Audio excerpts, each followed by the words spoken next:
প্রত্যেকের মনকে আসলে আবেগ আপ্লুত করেছে, আমাদেরকে করেছে বেদনাদায়ক। এমন ঘটনা যেন আর কোথাও না ঘটে, সেজন্য আমাদের প্রত্যেকের জায়গায় থেকে সচেতন হতে হবে। যে সমস্ত আবাসিক ভবন কমার্শিয়াল পারমিশন ছাড়া নিজ উদ্যোগে রেস্টুরেন্ট করেছে, আমি সবাইকে বিনীতভাবে অনুরোধ করব, আপনারা সেই সমস্ত রেস্টুরেন্টে যাবেন না, সেগুলো বর্জন করবেন। কারণ আমরা রেস্টুরেন্টে যাই আনন্দ করার জন্য, সেখান থেকে পুরো পরিবার সহ মৃত লাশ হয়ে ফেরার জন্য নয়। সো আজকের এই আনন্দের অনুষ্ঠানে আপনাদেরকে আমি এই বার্তাটাই দিতে চাই যে আপনারা কেউ সচেতনভাবে এই রেস্টুরেন্টে যাবেন না। তবে এক ধরনের প্রতিবাদ, আর বাকি সরকারিভাবে যে ব্যবস্থা নেওয়ার সেই উদ্যোগ ইতিমধ্যে নেওয়া হয়েছে।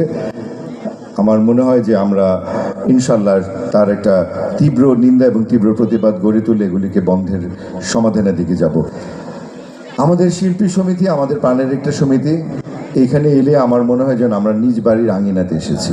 আমাদের প্রত্যেকের দায়িত্ব বাড়ির সেই আঙিনাটাকে সুন্দর রাখা, পরিষ্কার রাখা, জঞ্জাল মুক্ত রাখা। আগে একসময় এফডিসিতে প্রচুর সিনেমার শুটিং হতো। আমরা সকল শিল্পীরা সেই স্টাডি রুম, আমাদের সমিতিতে গিয়ে খানিক বিশ্রাম নিতাম। সেই জায়গা থেকে এখন যেহেতু আপাততভাবে শুটিংয়ের চাপ কমে গেছে এফডিসিতে, কিন্তু তাই বলে আমাদের সেখানে যাওয়াটা বন্ধ হয়নি। সেখানে গেলে আমাদের যে প্রাণের মেলবন্ধনটা হয় সেটা যেন অটুট থাকে, অক্ষুণ্ণ থাকে, সেটাই সবার কাছে প্রত্যাশা করব। আপনারা আজকে আমাকে ফেরদৌস বানিয়েছেন, একজন ইলিয়াস কাঞ্চন বানিয়েছেন, একজন রিয়াজ বানিয়েছেন, এবং আমার সামনে যারা বসে আছেন রেনাপা থেকে শুরু করে কাবিল ভাই পর্যন্ত, সুরজ বাঙ্গালি, তুষার ভাই, প্রত্যেককে কিন্তু আজকে এই জায়গায় এনে দিয়েছেন আপনারাই। কারণ এই শিল্পী সমিতির এক একটা ছোট্ট ছোট্ট অংশ যারা অভিনয় করেন তারা করেছিল বলেই কিন্তু আজকে একটা চলচ্চিত্র পূর্ণতা পায়।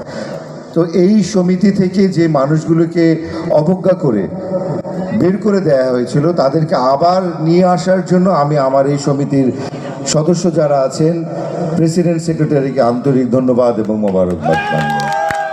কারণ শিল্পীরা আসলে কিছুই চায় না, শিল্পীরা চায় সম্মান।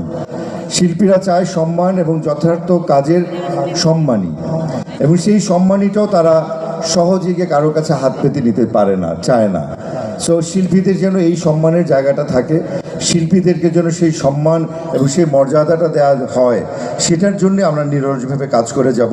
আজকে আপনারা আমাকে ভালোবেসেছেন বলেই কিন্তু আমাকে মাননীয় প্রধানমন্ত্রী ঢাকা 10 আসনের নৌকা আমার হাতে তুলে দিয়েছেন। আমি সংসদে আমার বক্তৃতাতেও বলেছি আমার শিল্পীর কথা, আমার শিল্পের কথা। আপনাদের আর কি চাওয়ার আছে, কি প্রয়োজন আছে, সেটা যদি আমাকে আপনারা জানান ব্যক্তিগতভাবে, ইনশাল্লাহ আমি সেই কথাগুলো আমার মাধ্যমে আপনাদের প্রতিনিধি হয়ে আমি সরকারকে তুলে ধরব। মাননীয় প্রধানমন্ত্রী অত্যন্ত শিল্প বান্ধব, সংস্কৃত মনা একজন মানুষ। আমরা দেখেছি আমাদের প্রত্যেকের সুখে দুঃখে আমাদের পাশে এসে উনি দাঁড়িয়েছেন। মাননীয় প্রধানমন্ত্রী আছেন আমাদের পাশে, এটা আমাদের চলচ্চিত্রের জন্য, চলচ্চিত্র পরিবারের জন্য বিরাট বড় একটা শক্তি। আমরা এমন মানুষকে চাই, এমন প্রধানমন্ত্রী আমরা চাই। আমরা সবাই তার সুস্থতা এবং দীর্ঘায়ু কামনা করব। তিনি যেন আমাদের পাশে আজীবন এভাবেই মমতার স্নেহ দিয়ে থাকেন, সেটাই হবে আমাদের প্রত্যেকের প্রত্যাশা এবং প্রত্যেকের দোয়া। আমাদের দোয়াতে যেন তিনি সবসময় থাকেন, সেটাই আপনাদের সবার কাছে চাইব। মাননীয় প্রধানমন্ত্রীতেই আমাদের আস্থা। মাননীয় প্রধানমন্ত্রী জননেত্রী শেখ হাসিনা থাকলেই আমরা আরও ভালো থাকব, আমরা আরও সুন্দর থাকব। আমাদের এফডিসি 1957 সালে 3রা এপ্রিল সর্বকালের সর্বশ্রেষ্ঠ বাঙালি জাতির জনক বঙ্গবন্ধুর হাতে গড়া এই এফডিসি। এই এফডিসির মূল্যায়ন, এই এফডিসির রক্ষণাবেক্ষণ মাননীয় প্রধানমন্ত্রী করবেন, এবং তার হাতকে শক্তিশালী করার জন্য আমরা তার পাশে থাকব। আমি আর কথা দীর্ঘায়িত করব না। আবারও আমি আমাদের এই যে কমিটি ছিল, এই যে টিম ছিল, যারা এখানে বসে আছেন, তাদের সবার জন্য একটি জোরদার করতালি চাই। আমরা কাঞ্চন ভাইয়ের নেতৃত্বে, নিপুণের সার্বিক সহযোগিতায় আমরা সবাই মিলে একটি পরিবার, আমাদের এই বৃহৎ পরিবারকে এতদিন দেখেছি, এবং সামনে নির্বাচন। আপনারা প্রত্যেকে নিজের বিবেক বিবেচনা দিয়ে যোগ্য মানুষটাকে নির্বাচন করবেন, সেটাই থাকবে আপনাদের কাছে আমার প্রত্যাশা।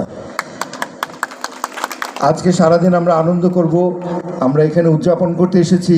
এখন যেহেতু সোশ্যাল মিডিয়ার যুগ, মিডিয়া যেহেতু আমাদের হাতের মুঠোয়, আমি প্রত্যেককে অনুরোধ করব, এমন কোনো কথা, এমন কোনো ভিডিও আপনারা প্রচার করবেন না যেটা আমাদের শিল্পী সমিতির শিল্পীদের ভাবমূর্তি ক্ষুণ্ণ